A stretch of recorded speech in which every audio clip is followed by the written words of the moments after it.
Banklardan birindən cinayət yolu ilə 727 min manatdan çox pul vəsaitini qanunsuz leqallaşdırmaqda təqsirləndirilən Rusiya vətəndaşı Vaysero Aleksandr Vladimiroviçin məhkəməsi yekunlaşıb.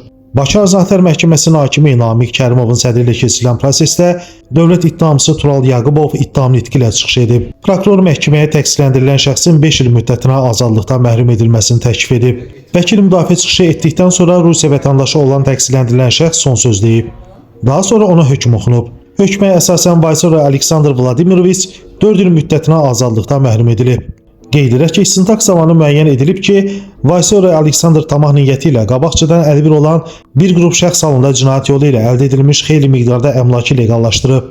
Belə ki, Rusiya Federasiyasının vətəndaşı Vaysero Aleksandr Vladimiroviç ölkə hüdudlarından kənarda yaradılmış və qanunsuz fəaliyyət göstərən mərc, loto və digər qumar saytlarından daxil olmuş pul vəsaitlərinin həqiqi mənbəyini gizlədərək, həmin pul vəsaitlərini müxtəlif şəxslərin adına olan bank kartlarına hissə olmaqla köçürməklə ümumilikdə 727 min manatdan artıq pul vəsaitini qanunsuz leqallaşdırıb.